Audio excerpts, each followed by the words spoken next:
കൂട്ടുകാരെ നമസ്കാരം. പുതിയൊരു വീഡിയോയിലേക്ക് സ്വാഗതം. ഞാൻ വീട്ടിലിരിക്കുന്ന സമയങ്ങളിലാണ് ബ്യൂട്ടി ടിപ്സ് വീഡിയോ റെഡിയാക്കുന്നത്. എനിക്ക് നേരിട്ട് വീഡിയോസ് എടുത്ത് സംസാരിക്കാൻ കഴിയില്ല. ഞങ്ങളുടെ വീടിൻ്റെ തൊട്ടടുത്തടുത്ത് വീടുകളാണ്. അന്നേരം ഒരുപാട് സൗണ്ടുണ്ട്. അത് ഭയങ്കര ബുദ്ധിമുട്ടാണ്. അതുകൊണ്ടാണ് ഞാനിങ്ങനെ വീഡിയോസ് എടുത്തിട്ട് റെക്കോർഡ് ചെയ്യുന്നത്.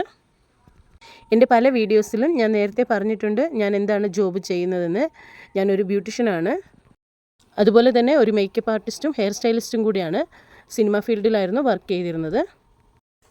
ഞാൻ നിങ്ങൾക്ക് പറഞ്ഞു തരുന്ന ഓരോ വീഡിയോസും അത്ര വിലപ്പെട്ടതാണ്.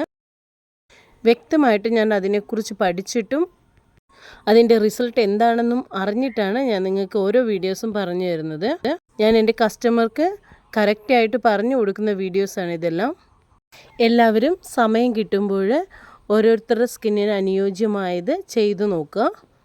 വ്യക്തമായിട്ട് ഞാൻ പറഞ്ഞു തരുന്നുണ്ട്. കഴിഞ്ഞ ദിവസത്തെ ഹെയർ കെയർ വീഡിയോയിൽ ഞാൻ എഗ്ഗിനെ കുറിച്ച് പറഞ്ഞിരുന്നു. ഇന്ന് വീണ്ടും പറയുന്നത് എഗ്ഗിനെ കുറിച്ച് തന്നെയാണ്.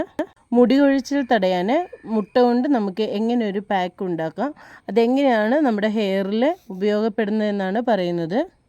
മുടി കൊഴിച്ചിൽ നമുക്ക് വിവിധ കാരണങ്ങളാൽ ഉണ്ടാകാറുണ്ട്. ഡാൻഡ്രഫ് ഉള്ളവർക്ക് മുടി കൊഴിയും, തൈറോയിഡ്, ഷുഗർ പേഷ്യൻ്റ് അങ്ങനെയുള്ളവർക്കൊക്കെ മുടി കൊഴിയാറുണ്ട്. എന്നിരുന്നാലും നമ്മുടെ ശ്രദ്ധക്കുറവ് കൊണ്ടും ഇങ്ങനെ ഉണ്ടാകാറുണ്ട്. നമ്മൾ ഹെയർ നല്ല നീറ്റായിട്ടല്ല സൂക്ഷിക്കുന്നതെങ്കിൽ ഹെയറും സ്കാൾഫും നീറ്റല്ല എങ്കിലും ഇങ്ങനെ വരാം. അമിതമായിട്ടുള്ള ഡാൻഡ്രഫ് മൂലവും ഇങ്ങനെ വരും. മുടി കൊഴിച്ചിൽ തടയാൻ വേണ്ടി മുട്ട നമുക്ക് എങ്ങനെയാണ് വീട്ടിൽ ഉണ്ടാക്കേണ്ടത് എന്ന് പറഞ്ഞുതരാം. മുട്ടയുടെ കൂടെ കറ്റാർവാഴയും ആവണക്കെണ്ണയെല്ലാം ചേർക്കാം. കറ്റാർവാഴ എടുക്കുമ്പോൾ എപ്പോഴും ശ്രദ്ധിക്കണം, 2 ദിവസം മുന്നേ കറ്റാർവാഴ മുറിച്ചെടുക്കുക വീട്ടിലുള്ളതാണെങ്കിൽ. കറ്റാർവാഴയുടെ താഴെ ഭാഗത്ത് നിന്ന് കട്ട് ചെയ്തെടുക്കുമ്പോൾ വരുന്ന യെല്ലോ കളറ് അത് പൂർണ്ണമായിട്ട് പോകണം. ഇല്ലെങ്കിൽ നമ്മുടെ തലയിൽ ഇച്ചിങ് ഉണ്ടാവും, അല്ലെങ്കിൽ സ്കിന്നിനാണെങ്കിലും ഇച്ചിങ് ഉണ്ടാവും സ്കിന്നിൽ അപ്ലൈ ചെയ്താലും. കറ്റാർവാഴയുടെ യെല്ലോ പോർഷൻ വരുമ്പോൾ നമ്മുടെ സ്കിന്നിൽ നല്ല ചൊറിച്ചിലുണ്ടാകും. അതൊരു പോയിസണും കൂടിയാണ്. തണ്ട് കറ്റാർവാഴ എടുക്കുക, നന്നായി വാഷ് ചെയ്യുക. അതിലേക്ക് ഒരു മുട്ടയും കൂടി ചേർത്ത് കൊടുക്കുക. നന്നായി മിക്സ് ചെയ്തതിന് ശേഷം സ്കാൾഫിലും ഹെയറിലുമായി അപ്ലൈ ചെയ്ത് വയ്ക്കുക. അരമണിക്കൂറോ 3/4 മണിക്കൂറോ വെച്ചാൽ മതി. അതിനുശേഷം തണുത്ത വെള്ളത്തിൽ വാഷ് ചെയ്യുക. നാച്ചുറലായിട്ട് തന്നെ ഹെയറിനെ ഉണക്കിയെടുക്കുക. ആവണക്കെണ്ണ ഉപയോഗിക്കുമ്പോൾ ആവണക്കെണ്ണ നല്ല തിക്കായിട്ട് ഇരിക്കുന്നതാണ്. 1 സ്പൂൺ ആവണക്കെണ്ണ എടുത്താൽ മതി. 1 സ്പൂൺ ആവണക്കെണ്ണയും ഒരു മുട്ടയും കൂടെ മുഴുവനായി എടുത്ത് നന്നായി മിക്സ് ചെയ്യുക. ആവണക്കെണ്ണ ഉപയോഗിക്കുമ്പോൾ ശ്രദ്ധിക്കണം, ആവണക്കെണ്ണ നല്ല തണുപ്പാണ്. ജലദോഷം, തലവേദനയൊക്കെ ഉള്ള സമയത്ത് ആവണക്കെണ്ണ യൂസ് ചെയ്യരുത്. വീട്ടിൽ കറ്റാർവാഴ ഇല്ലാത്തവർക്ക് കറ്റാർവാഴ ജെല്ലും ഉപയോഗിക്കാവുന്നതാണ്.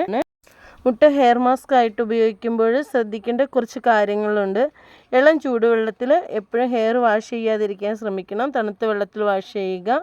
1 മണിക്കൂർ കൂടുതൽ അപ്ലൈ ചെയ്ത് വെക്കരുത്. നമ്മൾ ഹെയർ ഗ്രോത്തിന് വേണ്ടി പുറം ഭാഗത്ത് മാത്രം അപ്ലൈ ചെയ്ത് കൊടുത്താൽ പോരാ, നമ്മൾ ഉള്ളിലോട്ട് കഴിക്കുന്ന ഫുഡും അതുപോലെ ആയിരിക്കണം. ഹെയർ ഗ്രോത്തിന് വേണ്ടി പ്രോട്ടീൻ അടങ്ങിയ ഫുഡുകളൊക്കെ കഴിക്കാവുന്നതാണ്. മുട്ട കഴിക്കുന്നതും നല്ലതാണ് ഹെയർ ഗ്രോത്തിന്. ഞാൻ പറഞ്ഞു തരുന്ന ചെറിയ ചെറിയ ടിപ്സ് നിങ്ങൾക്ക് ഉപകാരപ്പെടുകയാണെങ്കിൽ എന്നെ ഒന്ന് സപ്പോർട്ട് ചെയ്യുക, ലൈക്ക് ചെയ്യുക, ഷെയർ ചെയ്യുക, സബ്സ്ക്രൈബ് ചെയ്യുക.